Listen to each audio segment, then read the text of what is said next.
Hey everyone, welcome to the UFO Hub live stream. Today's guest is going to be Debra Kauble. She was originally known as Kathy Davis in Bud Hopkins's Intruders that was published in 1987. So since then, she's written a couple of books, and of course, she has her latest book. Sorry, I'm getting all distracted. Should have stopped my own little notifications. But she has written her latest book, and I'm trying to figure out where it is because my screen just disappeared. It is called Extraordinary Contact: Life Beyond Intruders. So I'd love to bring her in ASAP, but I first would like to cover some information with you first about this Mexico hearing that just happened yesterday, and just direct you to some links. So as always, in the description below, I have all the links for Debra, her website, where you can get her book, and she also keeps track of recent UFO information. So her website has a lot of useful information for those of you that are researchers. So please do check it out. Also, in the description below, you will see several different links for Telegram and some other sites. The reason why I'm bringing up Telegram is that I'm also streaming live on Telegram right now to where it's voice only. But that's also a way that if Debbie would like to take some questions later on, we haven't quite discussed that yet, but you can call in or log in through the UFO Hub Telegram group and simply just click on that button that looks like a little person raising their hand, which tells me that you would like to ask a question, and you can ask a question of Debra directly. And if you don't, you can just, through whatever platform you end up watching this, you can, in the comments, please put 3 asterisks before your question, so that way I know it's directed towards Debra and it's not just a regular chatter in the chat room. So I think I covered everything you need to know regarding that, and let me switch over now to the article that was written about the Mexico hearing yesterday. So let me pull up the browser here real quick. This we'll cover later. So yesterday they basically had a hearing, I believe it's the lower Congress of Mexico, and they were unveiling these 2 non-human alien corpses, and it was headed, if I'm not mistaken, by a known ufologist, Jaime Maussan. And so I'm going to just read a little bit from this article to you just to give you that information. There's a slight video or short video or a segment of the whole unveiling, and I just would like to show that to you because as they're basically opening up these little boxes and showing to you these 2 non-human entities, I will probably just talk over it because I don't speak Spanish, and I don't know what percentage watching or listening to UFO Hub speak Spanish as well, but I figured just to be safe, I'll explain to you what's happening in there, and then we'll talk to Debra. Okay, so this for those of you who are watching, and you can see the picture, but for those listening, it's just basically a still of the video that was unveiled yesterday, and it's one of the humanoids in the box. So it says here that Mexico's Congress saw an official event where 2 alien corpses were unveiled in Mexico City.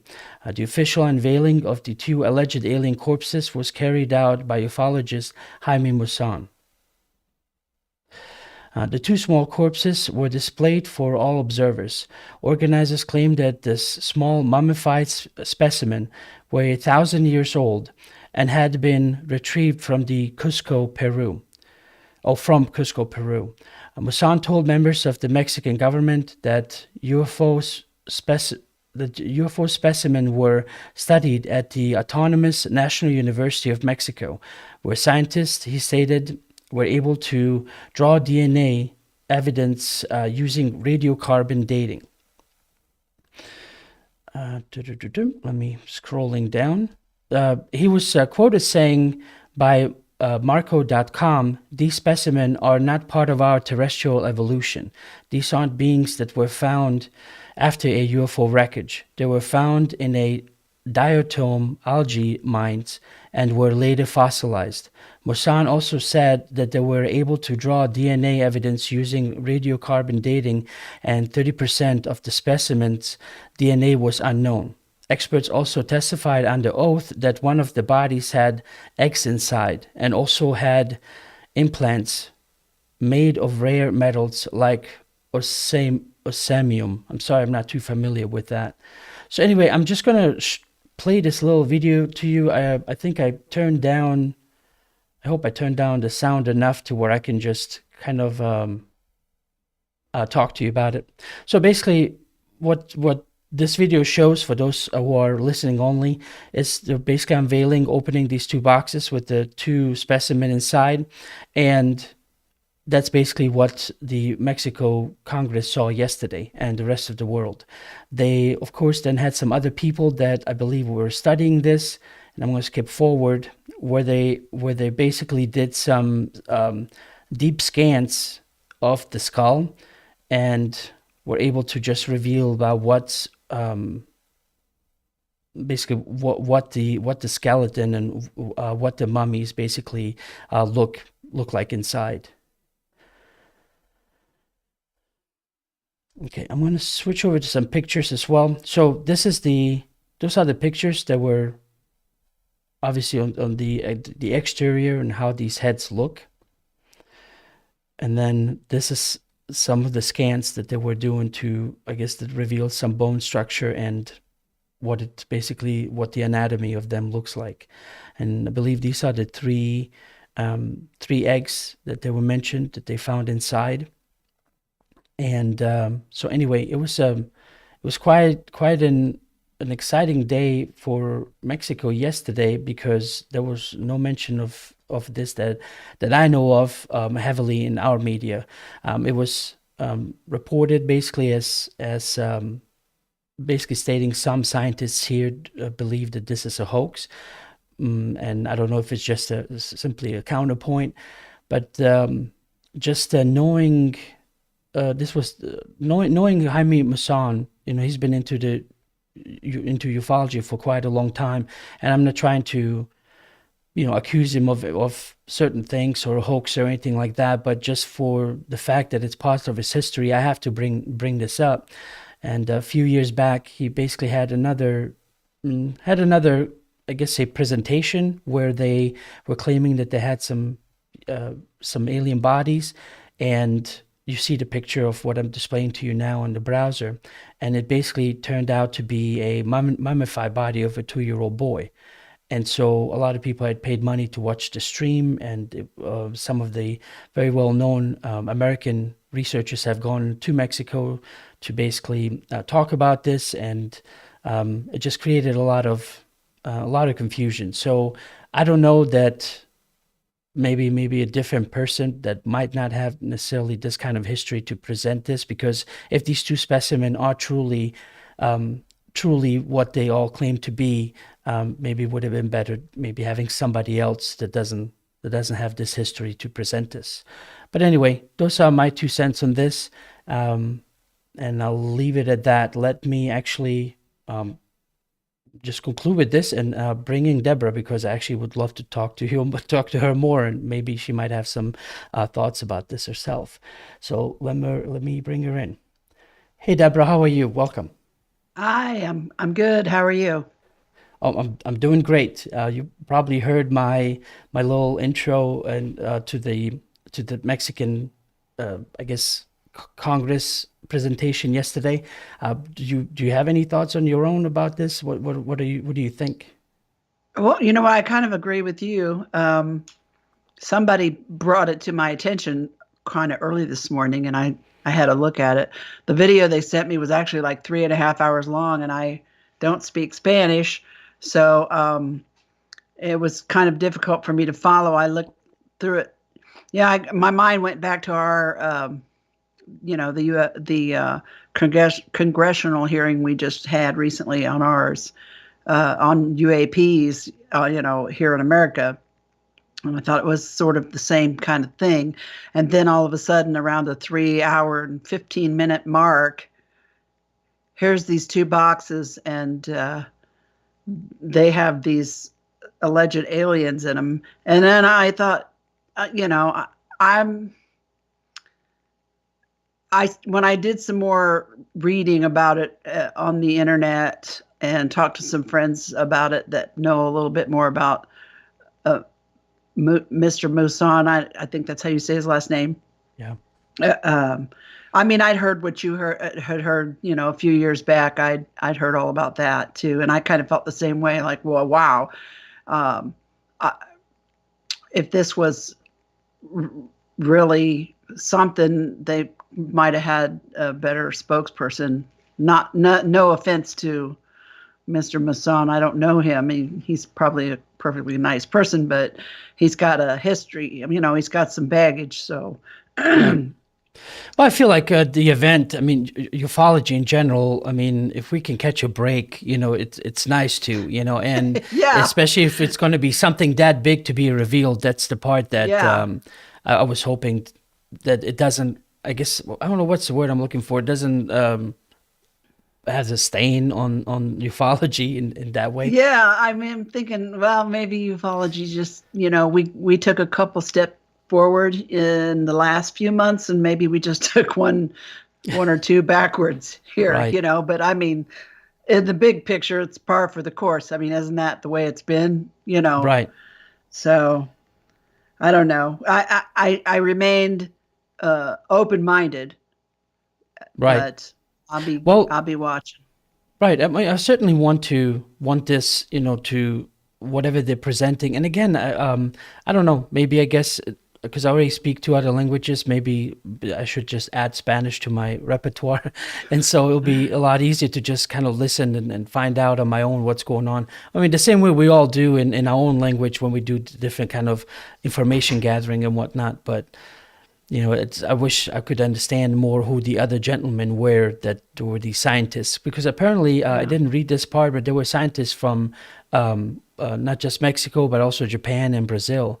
They're talking about these, that they were already analyzed them prior, obviously, to this. So I would love to be able to just maybe read more translations, or just go Yeah, and yeah. learn Spanish.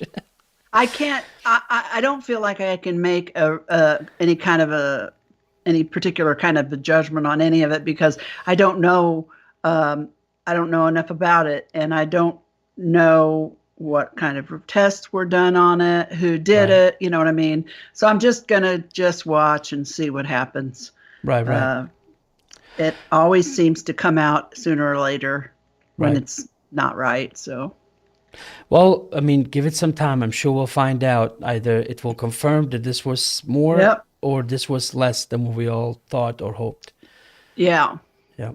All right. Well, Deborah, please do tell me about Extraordinary Contact and basically how that came about. And because this is the book that you've written on your own. And Mhm. so I'm just going to give you the floor, and please just tell me all you want to tell me about it. Well, thank you. I originally wrote Abducted with my sister Kathy back in '92, I think.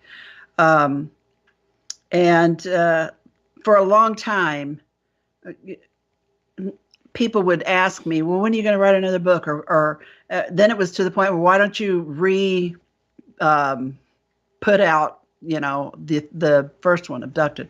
Well, uh, my sister Kathy, her health is not good anymore. She's in a nursing home and actually is not even able to, do anything or write or talk or anything like that. So first I started, I was going to just republish, try to get somebody to help me republish the original book. Well, it was written on like an old word processor kind of thing. And when I finally was able to get all the files from it, which miraculously we were able to save some of them from the tornado, and I put them loaded them into my computer, it was a jumbled up mess in Microsoft Word. And it took about 5 years, literally, to unscramble everything, because I had to do it manually, paragraph by paragraph. And then once I got to going, I keep journals. I always keep journals. I've written in them since I was a kid. Diaries, started out diaries, and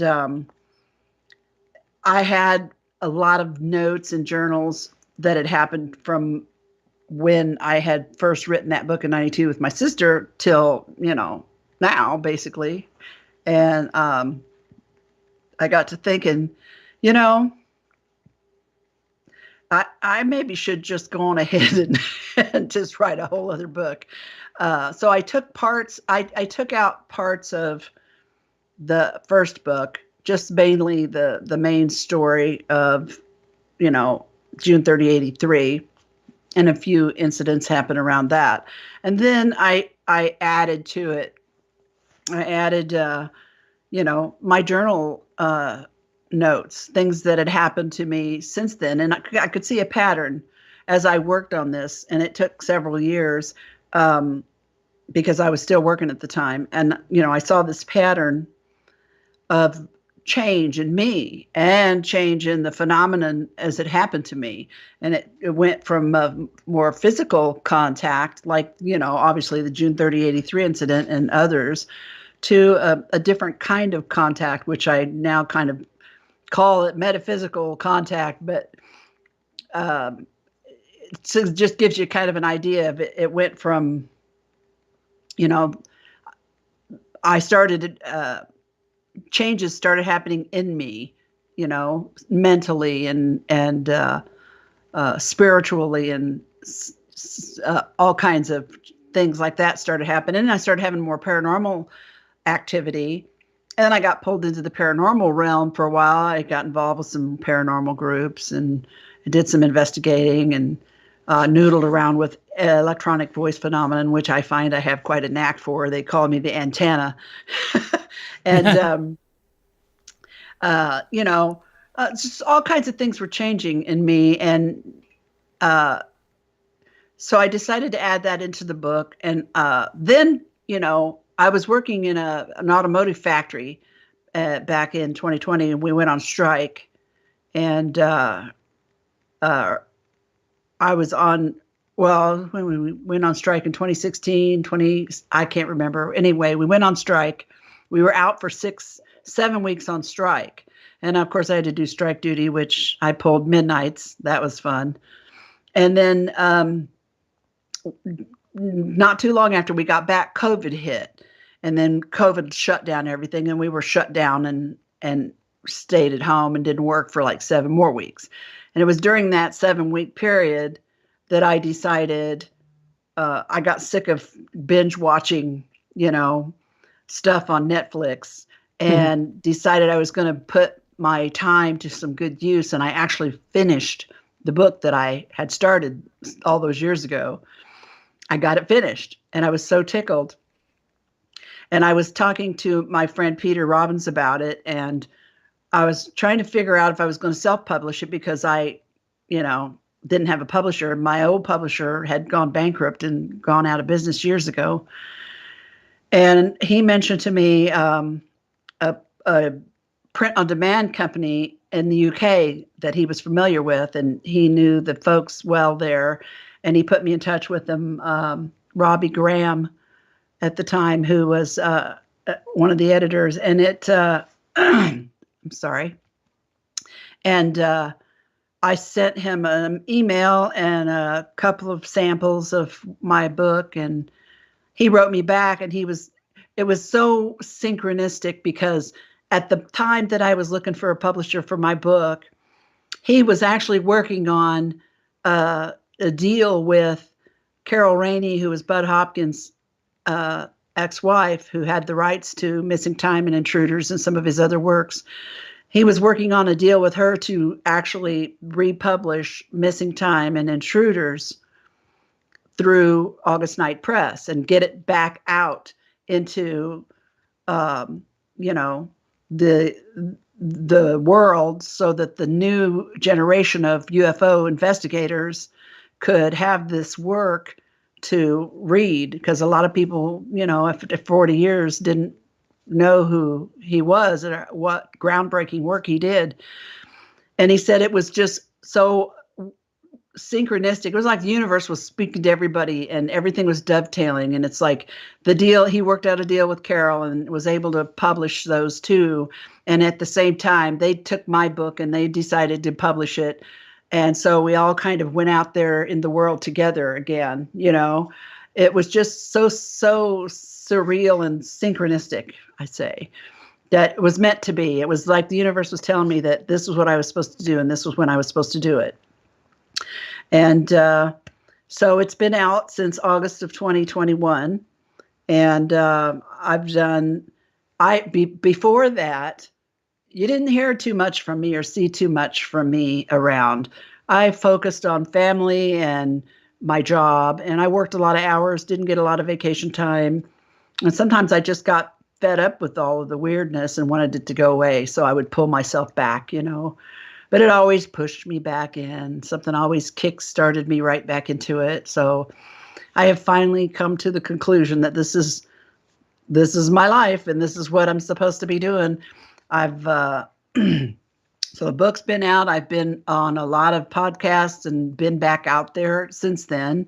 I actually went to California in July of 2021 and participated in the filming of a documentary called The Observers with Linda Moulton Howe and Richard Dolan and William Henry and Jimmy Church and Whitley Strieber. And it's on, you can see that on, I think it's on Amazon Prime, I believe. You can watch that on there. So I did that, which was highly unusual for me to do because that kind of stuff makes me nervous. But I did it because Linda asked me to, and she's an old friend. But so I've gone out and done that. And, my friend and I, Greg Kauble, we had a podcast for many years called, and you might remember, it was called Midwest Paratalk Radio. It was internet radio that we did, and we did it for several years, but then we went into a 8-year hiatus because life, threw a monkey wrench in our plans every time we turned around. So, but we've just recently resurrected that. We're going to be doing that again. And I'm also a co-host now on another vlog. It's a YouTube vlog, and they do Facebook. It's simulcast on Facebook live, and it's called Voices of Contact with Michael Carter and Mary Bassett and Deb and RJ DeRouse. And that's on Fridays at 8 on YouTube or Facebook. And then I've been moderating. I was an administrator of the CERO Midwest Experiencer Facebook page. And it's a private page for people where they can come and talk about their experiences and the things that bother them about it, or, just try to meet up with other people like them and exchange, experiences and see if they can find some support. And I administrate that with a gal named Beverly Moore, with the help of Yvonne Smith. And so I'm doing things now that I'm retired that I wanted to do, and it's mostly centered around helping other people, but anyway, so that's, the book started that. Once I got my book published in August of 2021, then everything else, it's like I said, okay, I know what I'm supposed to be doing, and I know why I'm here, so let's get going. And then bam, the floodgates just open, and I'm just doing all kinds of stuff now. And I still have my website, and I get emails, and I get Facebook requests and stuff. And I told you, a lot of people say, I saw you in a video on UFO Hub, and I just wanted to reach out and, say hi and, share stuff with me. I get a lot. So you have a lot of viewers. Well, I'm glad that it helps you in some way, to get the word out, and certainly, I guess at least shows me I'm not doing this for nothing. No. So, but please do tell me, about your, I guess, new paranormal experiences that you gathered from this, and maybe whatever you said you were written about in that book. Because the only reason, because if you listen to Whitley Strieber and how everything started out for him, and then how it eventually turned into, I guess you just call it this supernatural, where all these events that, a death, near death experiences, death itself, contact, all of that kind of was, kind of discombobulated to one thing, and I don't know if you kind of had that similar experience, or if it was different for you. Well, it's kind of been similar for me. Yeah. And I mean, I started out with like the physical stuff, like in '83 that left the mark in the yard and damaged my eyes, and we had damaged the yard and had witnesses and things like that. And then there was another event similar to that where like a physical event where I was in the car with a friend of mine, and we were out. We had two other people in the car besides me, and there was a sighting and some strange stuff happened. Experiences like that too, like I remember it was right after we first moved back into this house after the tornado damage. We were destroyed by a tornado in November of 2013, and we didn't move back home until September of 2014. It took that long to rebuild because of the circumstances of the whole area getting wrecked and back ordered stuff. And 2 weeks after the tornado, there was 17 inches of snow on the ground, and it didn't melt till April. That was a big problem. So, but it was shortly after we moved back home. It was almost like to the day. So, I mean, I think it was September 22nd, 2014. And I had this, I had this bizarre dream, or I thought it was, I don't think it was a dream. I was sitting at the kitchen table drinking coffee, and I could feel someone looking at me, and I looked up and I saw a person with a sheet on them and two eye holes cut out, like a kid would do a Halloween costume, right? But this person was up in the corner of my dining room, up hanging with, it looked like an adult and they were wearing Chuck Taylors. You know what those are? Tennis shoes. They were hanging out the bottom of this. And I looked up at it and it startled me. And for a minute, and then I saw the Chuck Taylors and I kind of laughed and I said, really? Like that. And instantly the vibe I got from that thing was like it was testing me. And I passed,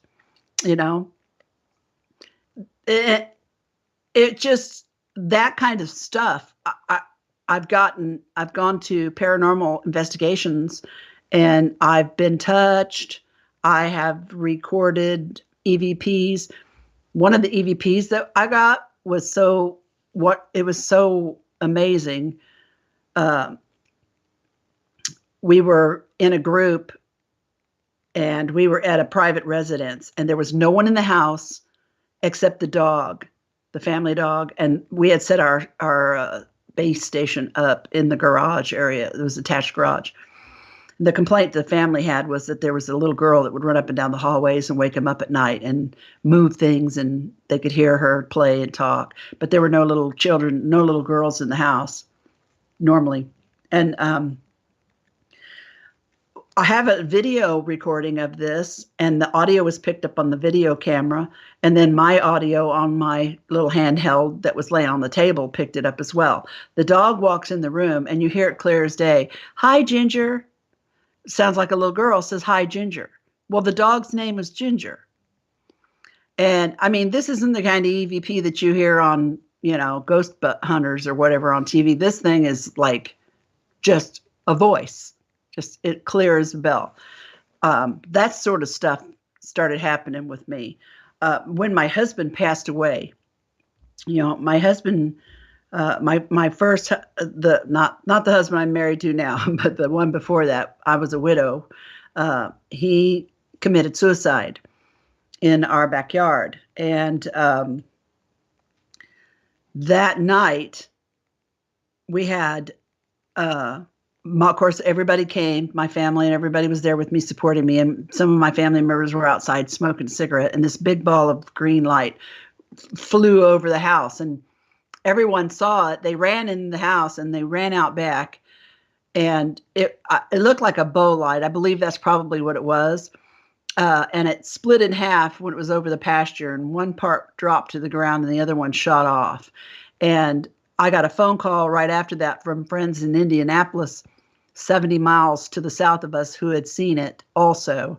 And my late husband was an amateur astronomer, and he loved things in the stars and the sky.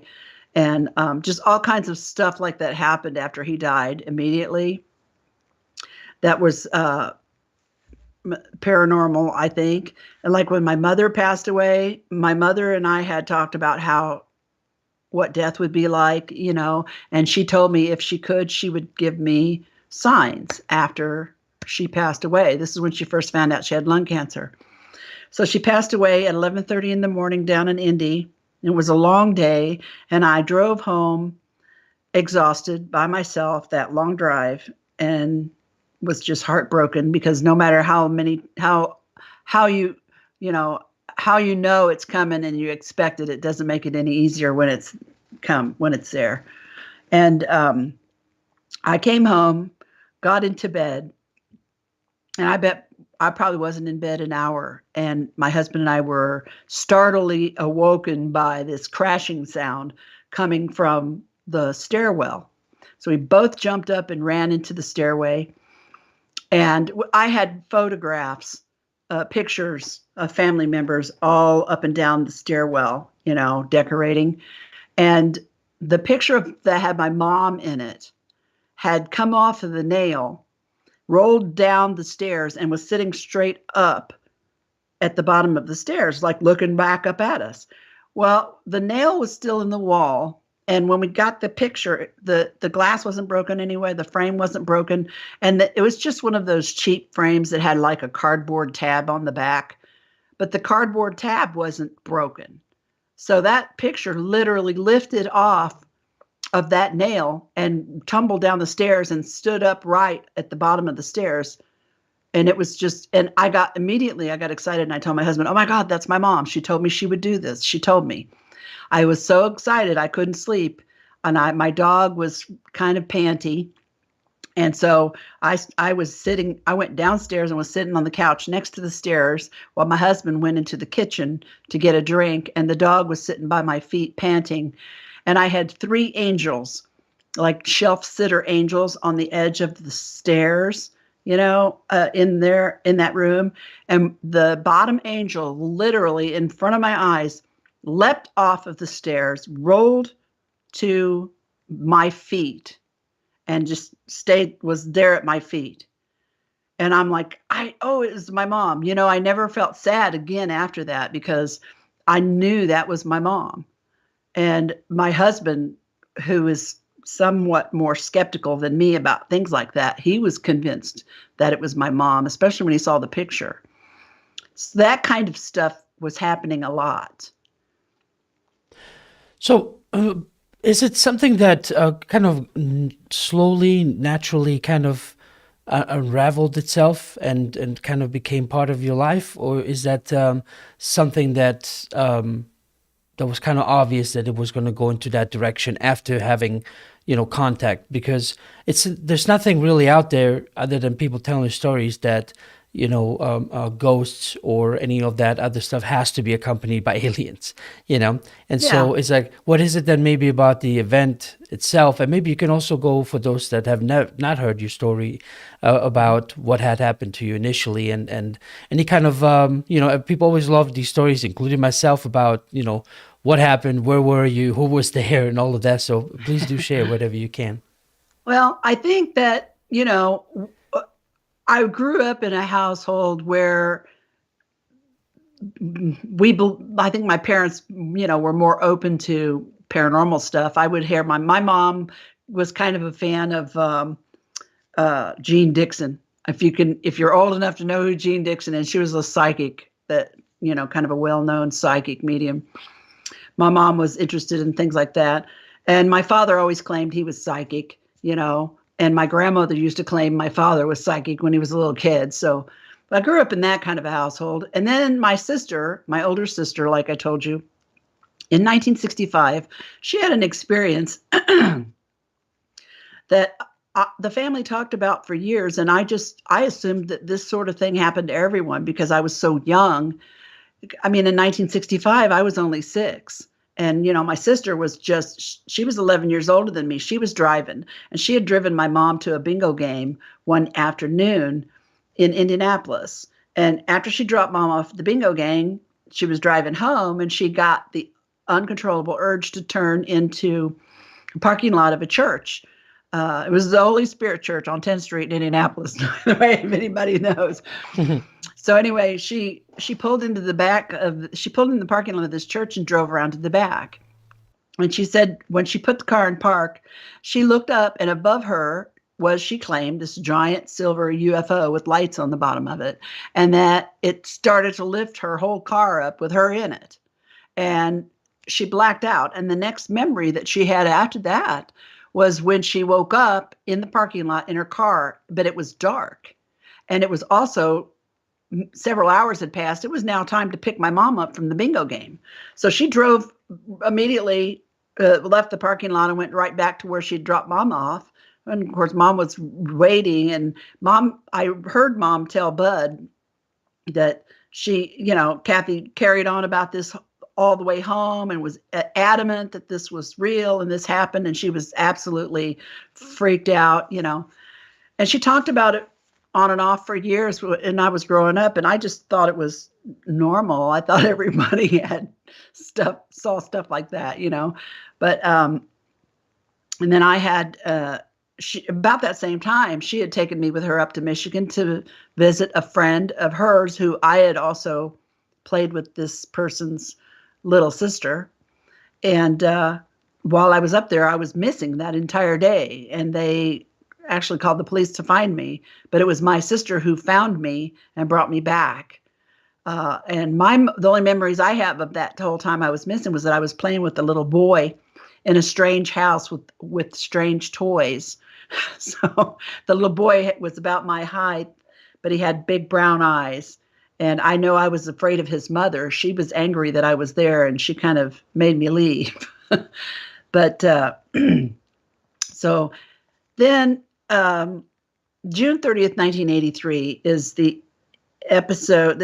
I had an incident happen to me when I was a teenager. Had another thing happen to me when I was a teenager. I had another thing happen to me when I was a young married woman after just gotten married. And I was only 18 then, 19. When I was a young married woman, my husband and I had gone to bed, and I was awakened by these 2 gray aliens. I called them the little gray guys that were in my room. There were 2 of them in the foot of my bed. And I immediately sat up and said, "Don't come near me. Don't move. Don't touch me. Please don't touch me." I mean, just terrified. And suddenly they had a black box in their hand, a small box, like not much bigger than like a shoebox. And it kind of floated over to me on my lap. And I was very calm at that point. I was no longer terrified. And I remembered saying to them, or thinking to them, "What is this? Can I have it?" And they said, "No, I couldn't have it, but that I would recognize it and know how to use it when I saw it again." Then they took it back, and they backed away from me, from the foot of my bed, and they just kind of fizzled out, and they were gone. I immediately tried to wake my husband up, to no avail. And I then became extremely tired, and I slipped back down in the bed and I fell asleep. But next morning I woke up and I remembered it all. And I told my husband, and he made fun of me. And so I called my mother, and my mom, she even, again, when Bud came and interviewed a family, she remembered that phone call I'd made to her. And I was adamant that I was not asleep. It wasn't a dream. Those 2 strange looking things were in my room, and I didn't know what they wanted. So then fast forward to June 30th, 1983. I'm a single mother now. I'm divorced. I'm living with my parents. Not too long before I just moved back home with my parents and my 2 kids. I was going to cut some patterns out for a friend who was a seamstress who lived the street behind us.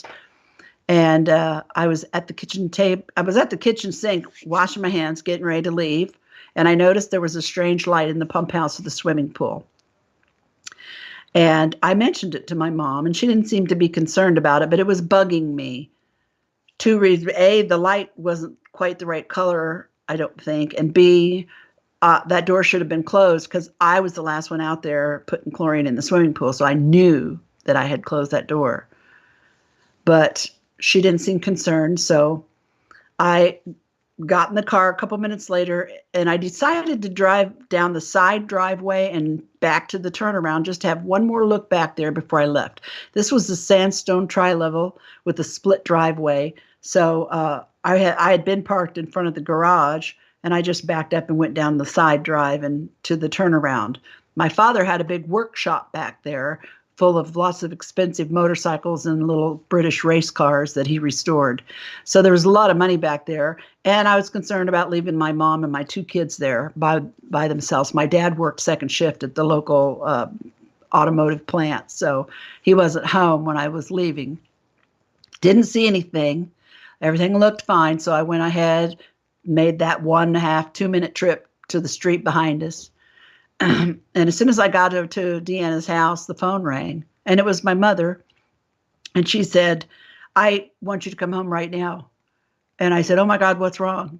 Because she sounded scared, and that panicked me because my mom wasn't like that. And my friend's husband heard me.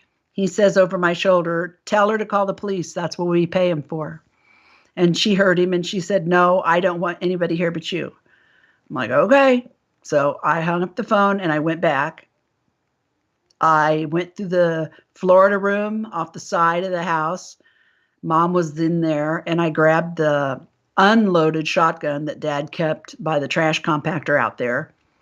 My mom said, "That's not loaded, right?" I said, "Of course I know it's not loaded. I'm the one that asked for it not to be while we were living there with kids." So I said, "But whoever's out in the yard or whoever's out here doesn't know that. And I can come up and hit him with it or something, That's what I'm thinking." So I go out and I look around. I look by the pump house of the swimming pool. I look around the pool. I go back to the workshop and make sure it's all locked up. Everything looks normal, no problem. I do find my dog is under my dad's ladder truck, and she won't come out. She's acting kind of weird.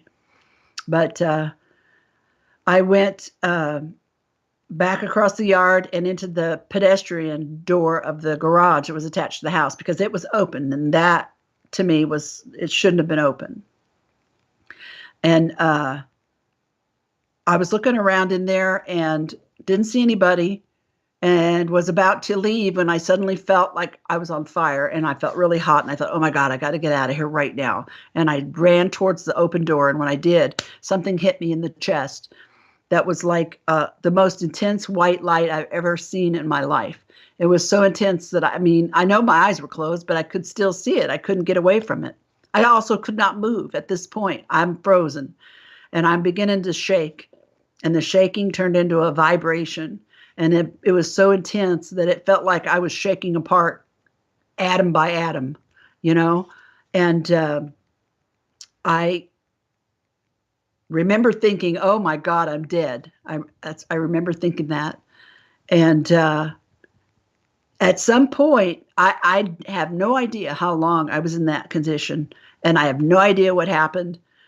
But once the vibrating stopped and the shaking stopped and the intensity of the light waned, I realized that I was no longer in the doorway, but I was now out on the cement patio in front of the open door, maybe 20 feet or so. And I felt something pull down on my shoulder. I felt a burning sensation in my ear. I heard someone say it was unfortunate that I felt pain. And then I started to notice movement. I still couldn't move, but I could move my eyes to look. And I saw movement in front of me. And my vision was real splotchy, like flashbulb white splotchies in my eyes, So I could see there was people out there moving around, what I thought were kids, little people, little kids. And I thought, why are these little kids in my mom and dad's backyard? And as I'm thinking this, they're kind of moving towards each other, kind of lining up off to my right up by the driveway. And then they all kind of start gliding down. They weren't walking, they just kind of glided down towards me. They didn't come at me, but that's when I was watching them and I thought, oh my God, my kids. And I heard the same voice say, your children are fine. And that's when I saw the white ball of light, this basketball-sized ball of light. It was soft and it was easy to look at, not like the whatever it was that hit me. And it seemed to be attached to this thing that I didn't want to look at, but didn't not want to look at because I needed to know where it was in relationship to me and if it was coming closer to me, and I kept thinking, oh my God, don't come near me. Please don't, this ball of light kind of dropped down to the ground really slowly, and then it came back up and stopped where it had begun. And I felt like it was looking at me, but I don't know why. I also felt like this thing that was off to my left, I somehow felt like it wasn't completely on the ground. It's almost like it kind of wobbled just ever so slightly. It wasn't much bigger than the pump house of the swimming pool. It was probably maybe 10 feet tall and shaped like an egg. And honestly, in retrospect, we called it a ship for years because I didn't know what else to call it. Don't know what it was. And I can tell you that even 6 little kids couldn't go in that thing and fly anywhere to another galaxy without being like jammed in like sardines. So I don't know what that thing was in the yard, but I don't even remember seeing the kids go into it. I remember watching them glide down in front of me. And then when I saw that thing, everything just, I didn't notice the kids anymore. So I didn't even remember seeing them go in there. Then the next thing I remember is I heard a voice, but it was a different voice this time, and it called my name. And as soon as it did, it was like someone snapped their fingers, and I kind of woke up. I could move. I turned towards the sound of the voice, and I started to walk towards the sound, which was my mom with her head out the window, out the door of the kitchen, calling my name and asking me if everything was okay. And I remember saying to her, everything's cool. I think that's what I said. But, and all that I just described to you kind of went away in my head and wasn't visible to me when I looked again. It wasn't there. I didn't have any memory of it. So I did know that I didn't want to go back and sew. I felt weird, and I don't know why, I felt like I wanted to get wet. And so I called my friend and I said, hey, you guys want to come and go swimming instead of sewing? And she's like, yeah, sure. So she brought her daughter over and we went to get in the swimming pool. As we're walking across the yard, she steps on something in the yard and we thought she'd stepped on a bee that stung her, but we didn't see anything. And the girl, she complained that her foot was tingling, and then she complained that it was going numb and going up her leg, being numb. And while we were out in the pool for a few minutes, we all started getting kind of nauseous and queasy, and my eyes were starting to really burn bad and hurt. And my vision I could see halos around all the lights outside because it was dark out now. So they went home, and the next morning when I woke up, my eyes were swollen shut. So my mother took me to the emergency room. Why there was an eye doctor in the emergency room when I arrived there that morning, I don't know, but there was. Normally they're not in there, but there was an actual eye doctor in the emergency room that morning when I got there. And he looked at me and he asked my mom if she would take me across the road to his office so he could look at me better. He said he had better equipment over there that he could use. So she did. And first thing he says to me is, have you looked into the arc of a welder's torch? And I said, nope. And I did not tell him about the light the night before because I didn't remember it at that point. So I got a lot of creams, eye drops. My eyes were never the same. It took several weeks for my eyes to recuperate from this. and my eyes were never the same. I went farsighted real quickly after that. I never wore glasses before then. But anyway, and before I forget about my eyes, by the time I was in my 30s, I was diagnosed with macular degeneration and cataracts.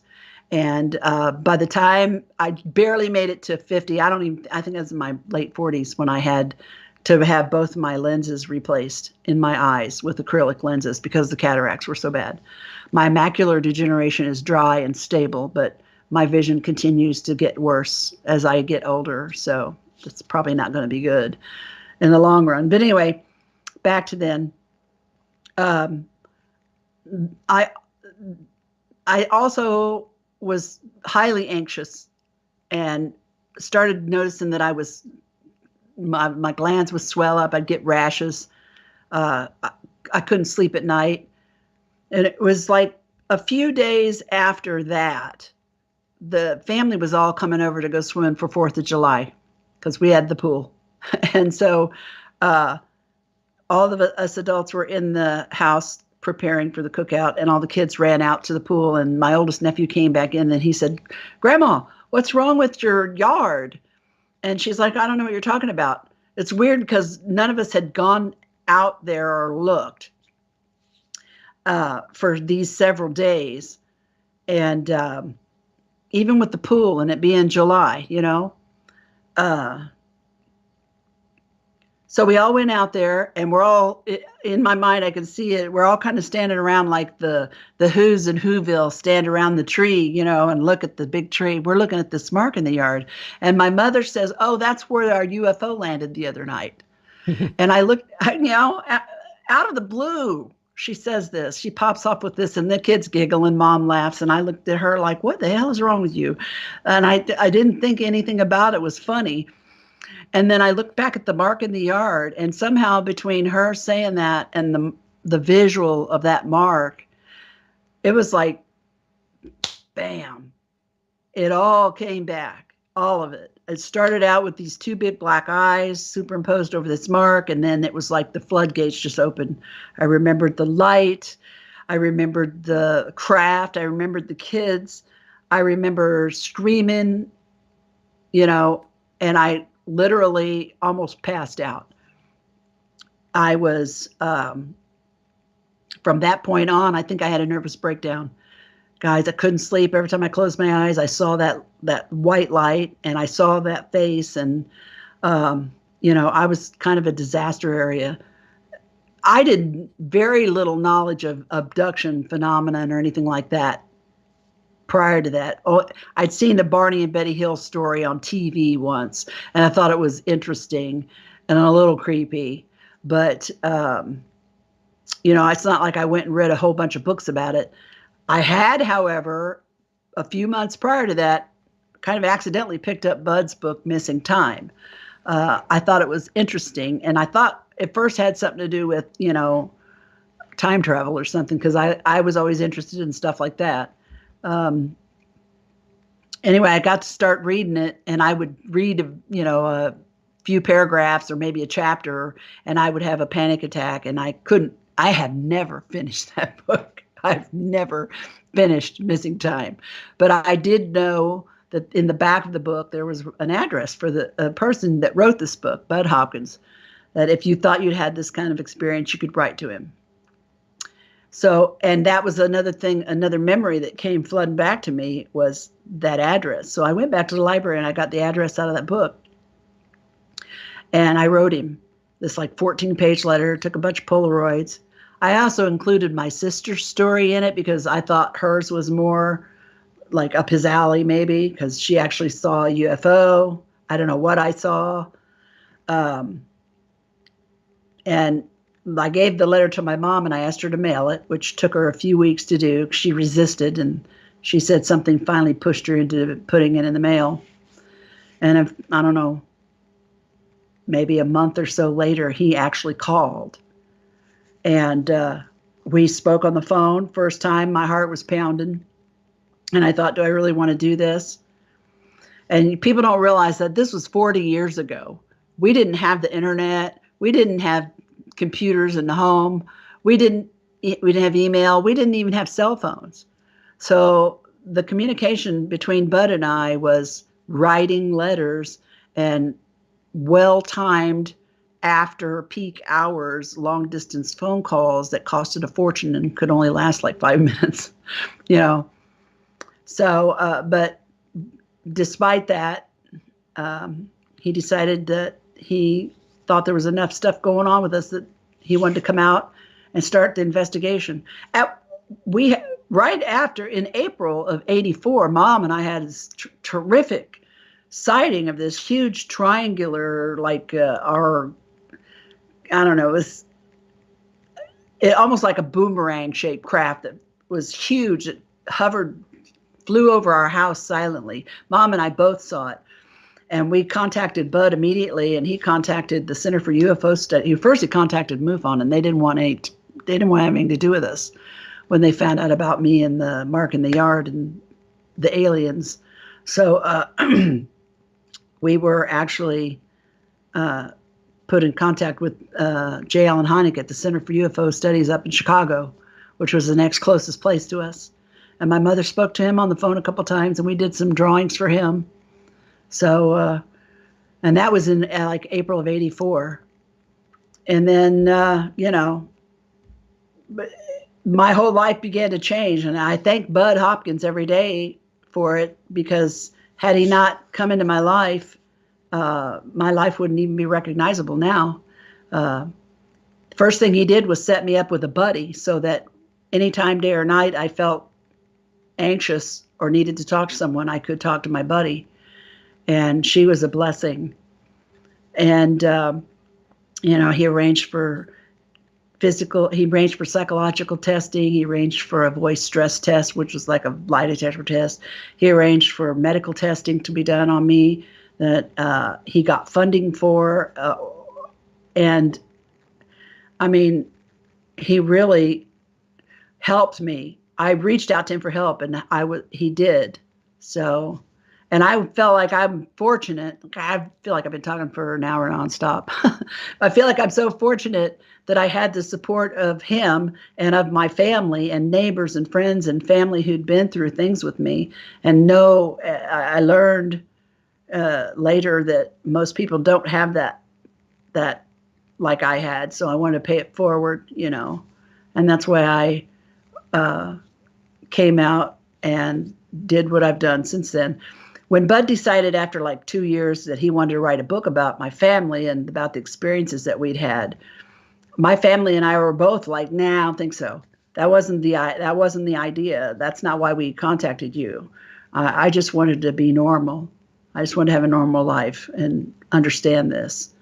But he convinced us that there were lots of people out there like us, and that if we spoke out and we allowed people to study the mark in the yard and my eyes and all that jazz, that it would help lots of people. So we finally, as a family, decided we would let him write the book, as long as he used pseudonyms to protect us. Because 40 years ago, the stigma, you think there's stigma now, you know, but try 40 years ago. It was ugly. And we were having people show up in our backyard before he'd even written a book and anybody really know who we were. So we couldn't imagine how it would be afterwards. That's why we wanted anonymity. Even the Copley Woods is a pseudonym. It's not the name of the place where we lived. But, you know, so stigma has improved tremendously in 40 years, but it still has quite a long way to go. But hopefully some of what I have contributed will help. Well, you know, government officially came out, so can't be conspiracy or crazy anymore. Right. I felt a little bit vindicated from that. You know, I mean, I do not expect quote unquote disclosure from any government anywhere, anytime. But just the fact that somebody's looking at it and not laughing, not playing, you know, corny porn music in the background and laugh tracks and rolling their eyes, that actual real politicians are sitting in a real setting and listening to these guys. And these people are impeccable you know, in their, uh, pilots and military guys with security clearance and all that. You know, it's my hope that whatever little bit I was able to do by coming forward and speaking out helped in some way to contribute to lessening the stigma that they have to deal with, because those guys, I risk being laughed at, or the occasional crazy person. Like, I had one stalker who thought I was a demon and wanted to kill me. But that's very unusual. In 40 years, it happened once. But these guys are, um, afraid of losing their pensions and their jobs and their livelihoods and their reputations and everything else. And these are guys that we depend on to protect our country and our airspace, and they have impeccable credentials. And, hopefully now they can come forward and report things and not be stigmatized and not be penalized for just telling the truth, Right. Well, Deborah, I wanted to ask you, during that time, during your experience, and even afterwards, or maybe anything beforehand, if any memories have come back of any kind of interactions, were you at a different place, while all you remember was this occurrence at the yard? Were you at the yard and present the whole time, or were you somewhere else to where it felt like, okay, I skipped time and I was somewhere else having discussions or whatever else with somebody else? The reason why I bring that up is for those who have been, in contact for a long time, that usually is part of it, that they only, like, for example, in my mom's case, she pulled into the parking lot. Next thing she knows, she's back there. What in the world is happening? And so wanted to ask you, either during that event or any time, if there's any kind of interactions, if you could share some of those with us. Well, that particular event, I mean, I still only remember maybe 10 minutes of what Bud was able to figure out between speaking with my mom, my friend, and her husband, and the time I was there, the time it took me to get back home. I had probably about an hour of missing time that I still don't remember to this day, 40 years later. I'm 65 years old.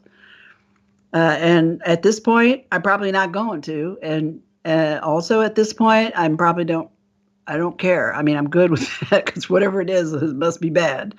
Or, scary. I still don't remember. I've had a scattering of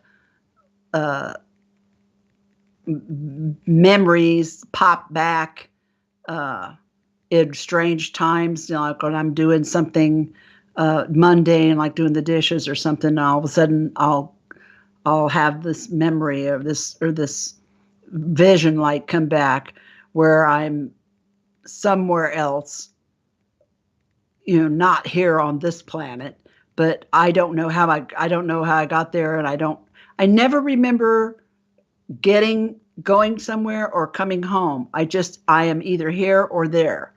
I don't remember how I got there. And that's the case with every experience that I had where I was out, like when I was a teenager and I was out in the car with the other two girls. I remember being pulled out of the car by my legs. I remember the car being enveloped in some kind of black mist before I got pulled out by my legs. And I don't have any memory after that. The next memory I have is us in the car and we're driving home and we're like, oh my God, it's almost time for your mom and dad to get up. We got to hurry up and get home. We literally climbed in the bedroom window to not get caught because we were out so much later than we thought we'd be. But so no, I don't remember that. But, in retrospect, when I think about that thing in the backyard that we called the craft, and I've heard now people who will say they go into a small little room or a small little craft or something, and then it's just like opens up to this great big whole other world. And it reminds me of the time when I was a little girl and I went into that weird house. I went into the strange house, and then the boy took me into his playroom. Well, when we went into his playroom, it was just humongous. Like, thinking now back, there's no way that that big giant ass room could have been in that little house. So Mhm. where did I go? And I've heard many stories over the years from lots of folks that have described that same thing, that they go into a ship that's of a certain size, but then it's like they walk into this giant, small town almost. It's so big. So I don't know if somehow time and space become distorted in all this. Uh, I'm not a science person. I love science. I want to be, but I don't know that much about it. So, So particularly in that event itself, what was it that was this? Were you guys just playing, or was there any kind of childlike discussions, or do you remember anything from from that? when I was 6, when I was a little kid and we went to Detroit, is that what you're The talking story about? you just told, where you said when you went into the playroom and the room was Oh, yeah. bigger. Yeah. Yep.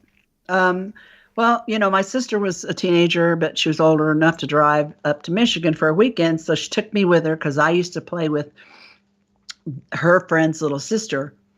And so she took me with her, and we were outside. I remember, it's so weird. I remember we had grilled cheese and tomato soup for lunch.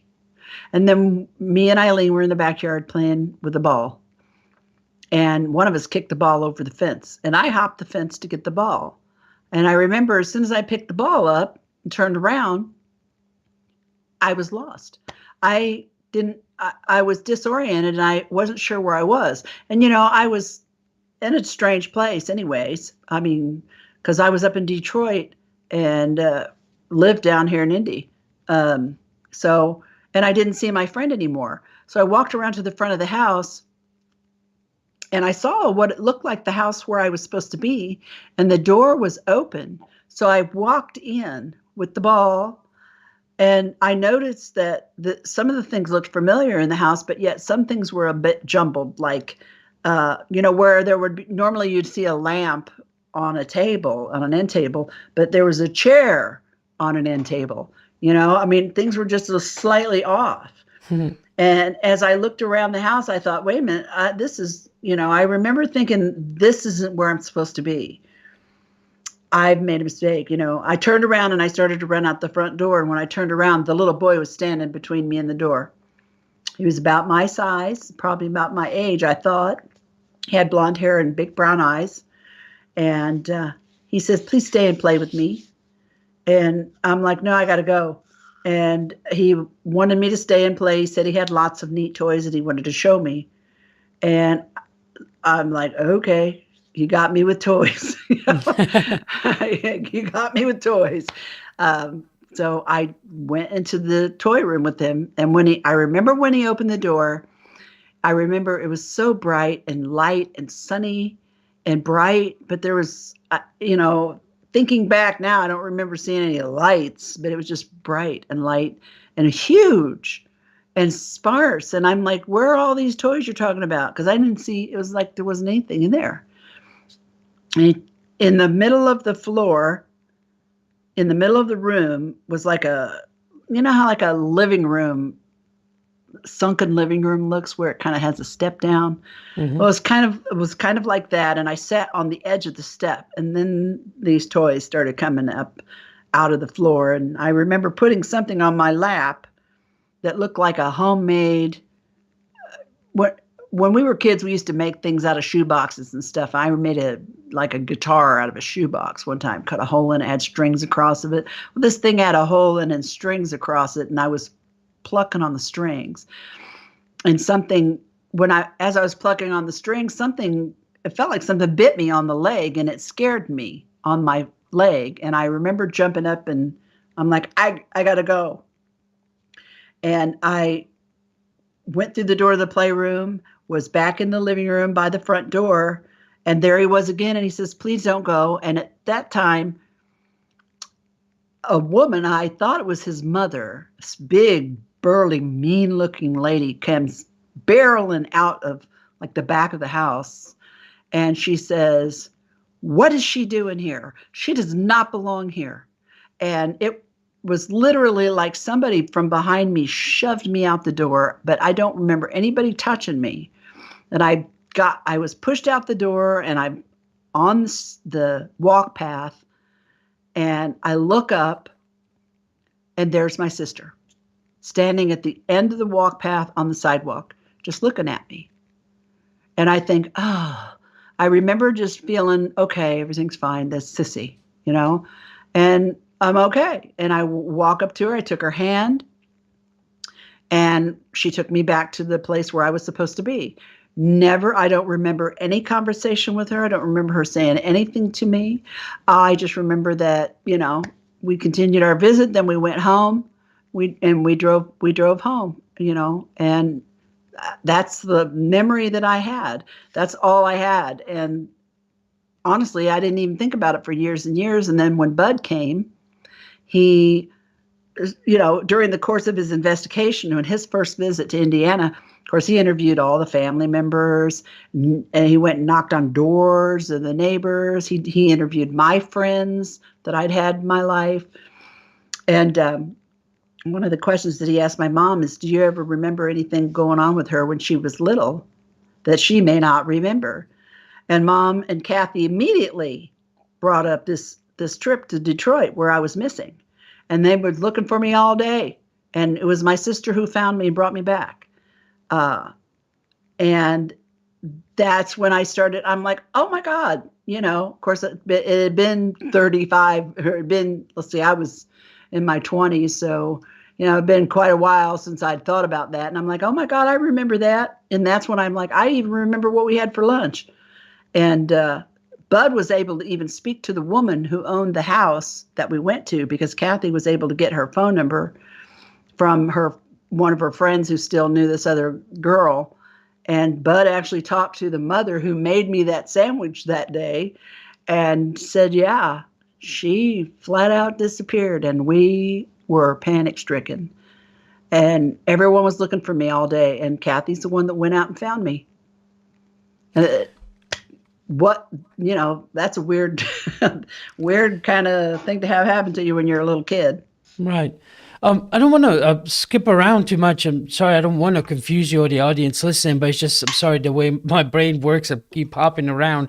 So I know earlier you mentioned about the black box that was presented to you and that you would know what to do with it if you saw it again. Right. Unless I missed it, can you please tell me, did you see it again and what it was all about? I don't know what it was for. Obviously I remembered it, but I'm not sure. I have a theory, and I didn't even have this theory until after I had a conversation with Whitley Strieber. But it's odd because it wasn't too long after that, that I got pregnant with my son, and I almost died when I had him. He was early, and he was taken by emergency C-section. When he still needed 6 or 7 more weeks to cook, but they had to take him because I went from preeclampsia into eclampsia, and my organs began to fail. My liver was failing, my kidneys were failing, my heart was failing, and they had to take him or I was going to die. He had more of a chance of survival than I did at that point. But I didn't know that at the time. My husband and my mom told me that later. But so I went in to have emergency C-section to have him delivered. And I had a near-death experience during the C-section. I actually died twice on the delivery room table and had to be resuscitated. And during one of these resuscitations, I had this near-death experience. And in this near-death experience, it wasn't like your typical one where people say they see a tunnel and a light and dead loved ones and Jesus and all that. I could hear them talking about, first of all, I could feel them cut me open. But I couldn't move, but I still could feel them, and I could hear them talking, and I could hear them talking about sailboats at Geist Reservoir. And then all of a sudden, I tried to shake my legs to make them know that I could feel them cutting me open, but I couldn't move. I was paralyzed. And then their voices suddenly started to go farther and farther away. And they started sounding like they were in another room, and they were getting farther and farther away. And all of a sudden, I felt this sensation, this whoop sensation where, and I feel like I disconnected from my body, but I was still in it. And I felt like I was in this black box, like I was trapped in this box. I couldn't see my hands or feet or anything, but I knew they were there, and I was pounding on this black wall in this black box, pounding, pounding, pounding. I was trying to scream, "I'm not dead. Let me out of here. I'm not dead." And then I heard this voice, which I think in retrospect was maybe a nurse. I mean, she whispered in, was a woman, whispered in my ear and said, "You can't leave yet. You have a baby now, and he wants his mother." And I said, "Oh, I have a baby." When I was trying to get out of this black box and saying I'm not dead, this whole life I just was leaving or trying to leave. I didn't even remember. I didn't even remember that I had been pregnant or had a baby. But then when this voice said, "You have a baby who needs his mother," and it was like, "Oh, my baby." And I immediately latched back on. I felt back, I was latched back on to this. And the voices that sounded so far away got louder and louder and louder. And then there was a lot of commotion, a lot of screaming. I felt myself being picked up and then dropped back on the table again. And as soon as I could start breathing oxygen, it felt so good to get my lungs expanded that I felt like I was gulping it down, But during this near-death experience, I was trying to get out of my body or this black box or whatever. And it held me here. It kept me here, which was a good thing, because I'm still here now, but it wouldn't let me leave. And I was telling the story to Whitley, and I also told it to William Henry, who's an Egyptologist. He knows everything there is to know about everything in Egypt. And both of them mentioned this something about in ancient Egypt that there was a soul catcher that was a black box that souls would be kept in so they couldn't leave. And it was a black box. And it was just weird that I had this vision with these two gray things had come into my room. And it was just after Charlie and I were first married. And then was shortly after that I got pregnant with Rob. And then, all that happened. And then I felt like I was trapped in this black box. And Whitley's like, "You don't suppose that something caught your soul in a black box and prevented you from leaving because you kept saying, 'I'm not dead, let me out,' And yeah, so I don't know what all that means, but it's just very fascinating. And so that's the only thing. The reason I thought about that, reason I mentioned that is because you asked me about the black box. I don't know for sure if that's what it was for, to keep me from dying, but it did. Right. Well, did you go, and I'm sorry if this was an obvious one, and I don't want to put my foot in my mouth, but did you do any regressions with Bud Hopkins? Actually, I did a few. I'm trying to think. I'm sorry, just real quick. I wanted to ask if you did tell us about it and whatever other memories might have come up about, just having experiences and conversations with these different beings. Well, people have to realize that Bud lived in New York and I lived in Indiana. It was 1980s. So I didn't have a lot of opportunity. I went there a couple times. He came here a few times, but I didn't have that many opportunities to be hypnotized by him. The first time I was hypnotized wasn't even by him. It was by Dr. Aphrodite Clamar, the doctor that he took me to the first time I went to New York.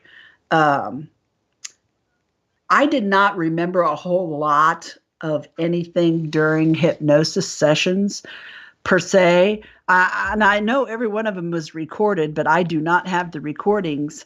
And I don't even know where they're at this point since he's passed away. But I know they were all recorded, and there was at least at one of the sessions, Tracy Torme sat in on the session. So and I'm trying to think, this has been 40 years ago. There's one in particular I recall during the session that we did. We did a session about uh, my pregnancy that was missing. That, before I had Robbie, I found out I was pregnant when Charlie and I were engaged. And I, freaked out because I was a teenager still. And we were engaged, but I didn't want to be a mom yet, and he didn't want to be a dad yet, and I was still living with my parents. And so I found out I was pregnant.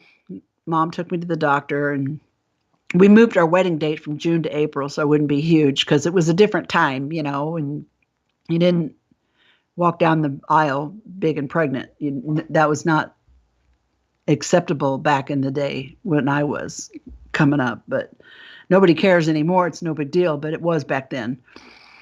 So anyway, and then I had a strange dream one night while I was babysitting for my sister, and I fell asleep on the couch, and I woke up in my niece's bed, and I felt there was something wrong with my baby. So I went to, eventually I went to Planned Parenthood, and I had a pregnancy test done. My girlfriend convinced me. She's like, go with me to Planned Parenthood, because I was freaking out that I was just sure there was something wrong with my baby. And she's like, they'll give you a test. It'll be positive. You'll calm down. Everything will be fine. I'm like, okay. So I went, and my test was negative. So I really freaked out. And I went home and told my mom immediately, there's something wrong with my baby. You got to take me to the doctor. And so she took me to the doctor, and he gave me another exam. And then he told my mom and I to come into his office after I got dressed. And he said, well, you're not pregnant anymore. And I remember my mom's mouth hit the ground. And she's like, well, did she have a miscarriage? And I said, no, I've never had any bleeding or anything like that. And my mom asked him, does she need to have a DNC? And he said, no, everything looks normal. And he looked at me and he said, you know what? We see this from time to time, and you're young. You're going to have plenty of other kids. I think the best thing you can do is just forget this ever happened. And I'm like, I'm never going to forget this. I walked around for several months thinking I was pregnant and getting used to the idea, changed my whole life for it. And you just want me to forget it ever happened? No, I don't think that's going to happen. But it was never spoken about again when we left the doctor's office. We went ahead and got married in April anyways. And then, like I said, I got pregnant with my son like a year or so later, which thank God, turned out okay, but was ugly. But like I said, we never spoke of that again. And I never could figure out how I fell asleep on the couch and woke up in her room, and I had felt someone touching me. And so, and I don't even know why, when Bud came to doing his investigation, when one of the trips to Indiana, I don't even know why I felt compelled to tell him that I even had a pregnancy that was missing, because I remember the look on his face. He looked at me like, oh, I'm so sorry. And then I could tell he was thinking, what does this have to do with anything? I mean, why are you telling me this? And I busted out crying in the car, and I said, I don't know why I'm telling you this, but it means something. So eventually we did some regression on that night when I fell asleep on the couch, and I had a horrible, horrible regression session where somebody removed my baby from my body, and it was horrible. And I know I was screaming in the regression session, and it was painful and horrible. Obviously, I didn't remember any of it the next morning when I woke up, but yet I knew something was wrong with my baby. There was something with my baby. So that was something that I remembered some of it under hypnosis, and then after the session, I little bits and pieces more would come out spontaneously, and then few years later, I can't remember if it was after I had a dream about, I think I had a dream about seeing this baby, and we may have done a regression session about that. And then I remembered seeing that was under a hypnosis session when I actually saw the little girl, which she was smaller, but she would be several years old at this point. And she was with them, the gray things. And when I saw her, she was terrified of me, and it hurt my feelings immediately. I thought, and then I realized, well, this is all she's used to. Of course, I would be scary to a little kid, you know. But so those two things I remembered, most of it under regression, and then some of it came back spontaneously afterwards, some more of it. But like I said, and then there was one hypnosis session. I don't even remember what it was about, but I remember under hypnosis waking up in the backyard at my mom and dad's house, laying on my back, and there's this black triangle above me, and then it takes off, and I'm laying on my back in the backyard, and I get up and I walk to the back door, and the house is locked, and I knock on the door, and my mom finally comes and lets me in, and I go in the bedroom, I go in and then go to bed. And I mean, this was my hypnosis session.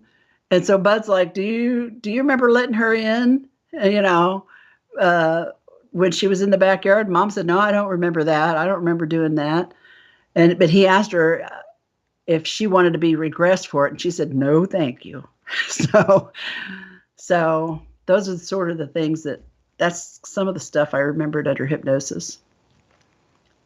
Some sessions, I didn't remember anything. Some sessions were I was just locked up, and it's like nothing was coming out. Yeah, no, especially, I mean, for anyone that initially starts out researching books, researching ufology and UFOs and basically any of the published books that are available, that seems to be kind of a common theme to it, to where especially females, they're pregnant for so many months, weeks, and next thing you know, they're not anymore.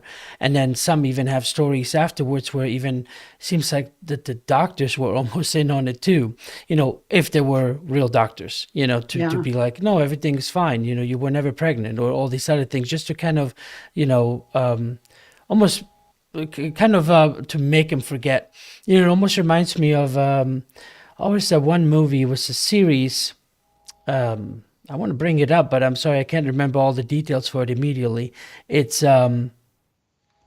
something about where they extract the memory or something of what's been happening. It's I can't remember, redheaded actress, very famous. I can't remember the name, but anyway, she then basically the memory is extracted, and so she doesn't remember, and you know, she gets to meet this other guy who also, you know, she thought she remembered him having a daughter, but then he didn't, you know, and so they go through that process to where then that connection, that love that they have, they end up, you know, basically reconnecting, remembering that they had children, you know, and then the next thing you know, these aliens come in to try to erase them again, you know, and so on. And it was kind of, anyway, it was just a show or whatever, but it when you read these different books and for all these people that give out these different testimonies, it's very heartbreaking, because I know my wife and I, we had initially a miscarriage, and it's so weird how you can have so much love and care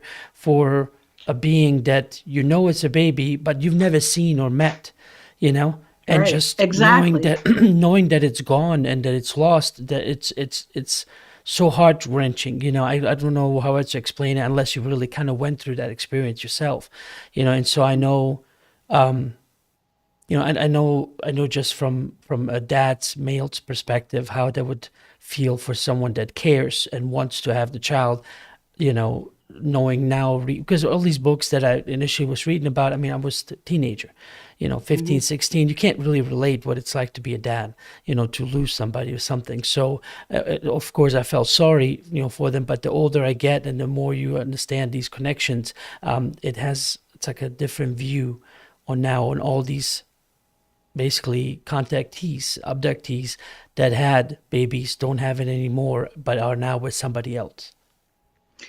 It's traumatizing. I mean, I was just kid. I was a kid and I was going to get married and have this great life. And then all of a sudden I found out I was pregnant and I'm like, oh, crap. It wasn't something I was trying to do. And it took some getting used to, and then I like you said, I attached myself to this little creature inside of me, this baby that was mine. And, I was starting to get all maternal and whatnot. And Yeah. then it just turned out to be a nightmare. And I did not, when Bud first started to write Intruders, once we gave him the go-ahead for Intruders, he approached me and he's like, I want to put this part in there. I want to put this part in the book too about the pregnancy. And I said, hell no. And he's like, why not? And I go, that is so personal. I mean, regardless of the unusual circumstances, I lost a baby, and we never spoke of it after that. And I kept it inside for years and years, and nobody in the family had even spoke about it. Even my husband didn't speak about it. But I never forgot.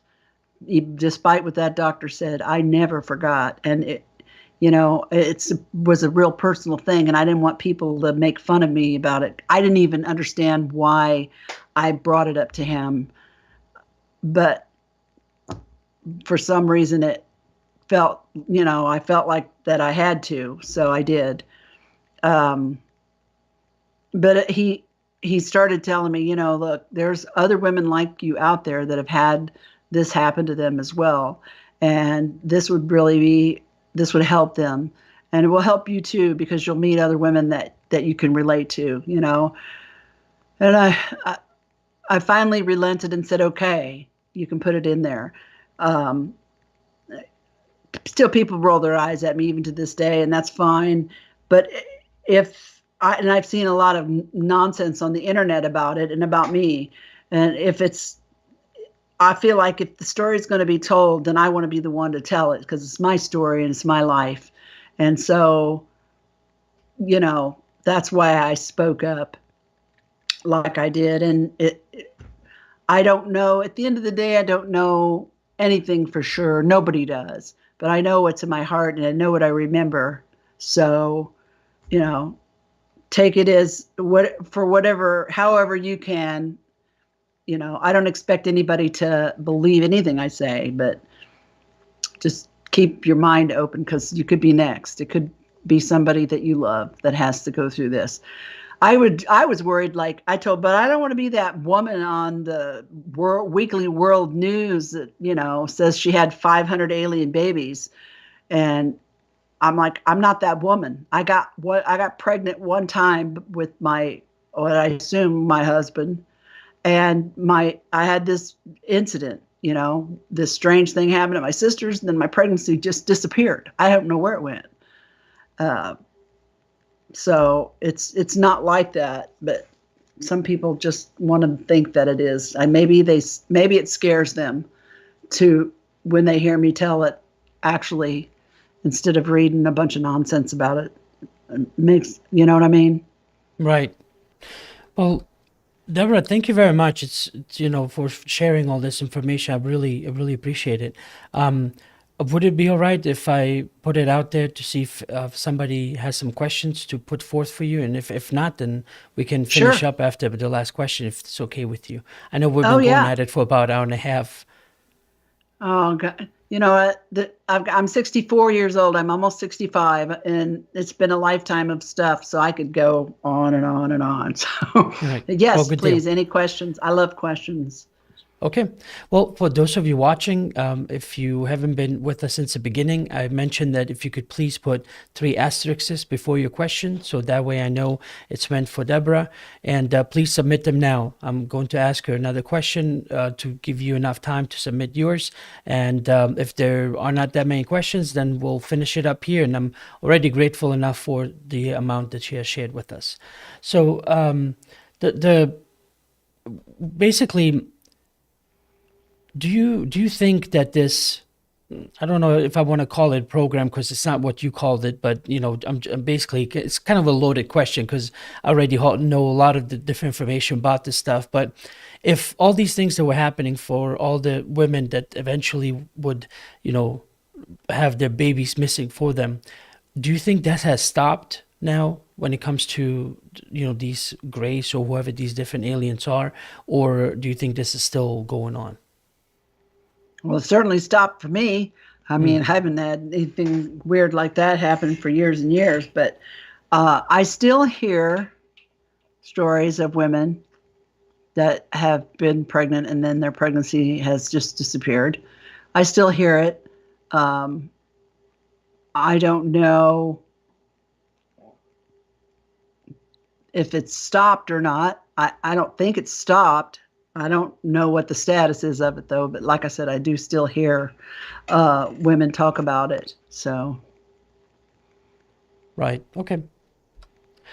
So I have one question from Polly asking if did she have this happen often, the missing pregnancy after 8 weeks? no, it happened once. Okay. All right. And so also was At I least that forgot I'm to aware of. I mean, I know right, right, women can be, you can be pregnant 6 weeks pregnant and not even know you're pregnant. So, but I'm aware of only this one. right. Yeah, I know. I know somebody just personally close, not close friends, but somebody I know who I see fairly often. They were basically like, oh, I had something going on. There was stomach ache, and they didn't Yeah. realize why. Only to know it's like, hey, it's contractions and it's time for baby. It's like, how can you not know? Because most of the time women always talk about, oh, I realized immediately when I was pregnant. I knew it. I just knew it. There was something about it. But and then there's these other ones that are like, what? Hmm. I just thought I had a bellyache. Yeah, it depends on the woman, I think. Now, there was a time I do have a memory of, I call a dream. I had a dream that I was handed a little baby boy. And I mean, this baby was frail, little frail, poor little thing. Human baby boy, had dark hair, dark eyes. But when he looked at me with his eyes, he looked like the oldest soul there ever was. And I was told, somebody was telling me to hold him close because that was me holding him close, was nourishing him, was feeding him with my, by holding him and loving on him. I don't think it was mine, but it was just this pitiful little baby. And I named him Andrew. I don't know why I named him, but I remember the name. Uh, I said, I'm going to call you Andrew. But that's the only other time I remember interacting with a baby. But I'm not sure whether he was mine or not. But I don't. But no, as far as pregnancy goes, just the only one I remember is that one. Right, right. Well, Deborah, actually, I was just going to finish up, but another question came in. So this one is from Crystal. It says, maybe it was already answered, but was it only one type of alien involved in her abduction? Any other species? I've always been the little gray guys, is what I called them. But I have had a couple of interactions with people or who look like people anyway, human beings, very beautiful, tall, Nordic looking people. Like I've had a couple of interactions with people like that. And then one time, uh, some strange interaction with a guy who looked like me, only the male version of me, like my twin brother. And then he was escorted by two very tall, slender, dark-haired, dark-eyed, kind of gothy-looking guys. So, but they all looked human. So it was either humanoid or human-looking or the little gray dudes. I haven't had any. My sister Kathy seemed to have had some kind of contact with what people call mantis type. Hmm. And I have had friends who have seen what they called the reptilian type. As far as I know, I've never seen anything like that personally. Right. Okay. Muse is saying, I'm 63, raised near Detroit in Portland, Huron. Is that Detroit area known for paranormal encounters? Not sure if you I might know. I don't know. I don't know. Okay. JL is asking, any out of body experiences? Yes, actually, I had one when I was a kid, and it was amazingly strange. Um, and it scared the poop out of me. Because it scared me. I was just a little kid. I was so attached to my older sister. I adored her. And she was down at the neighbor's house spending the night one night, and I wanted to go, and I couldn't go, you know. So and I remember mom put us to bed, and I was laying there wanting my sister so bad, and all of a sudden I'm in the front yard.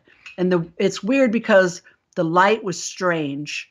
The light, it was kind of dim and kind of an odd color. And there was a wind blowing. And somebody behind me was saying, put your arms out and lean into the wind and you can fly.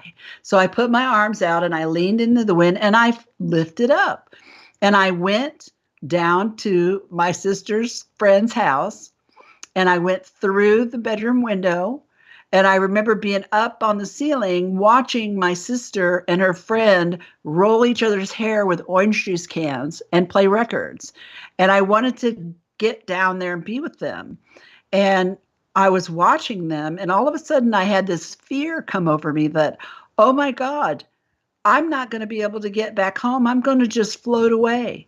And the moment that I had that thought, I woke up and I was in my bed.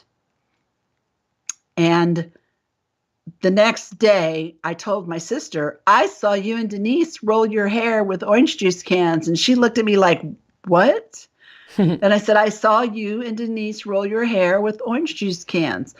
And she looked at my mom and she's like, how does she know that? And I'm like, because I was there. I was up in the corner in the ceiling. And they looked at me like I was crazy. But by God, I was there. But it scared me. And I think I didn't never do it again for a long time because it scared me. Right. Paul is having another question. It says it may have already been answered, but did her whole family have experiences? Me, my older sister, my mother, as far as we know. My dad, he said he was psychic, but he never reported anything like this. My little brother won't talk about it. Mom did whip out some of his old school papers to show Bud that when he was in elementary school, he would doodle on the sides of his papers, and he was doodling an alien head with big black eyes. And this was back in the 60s.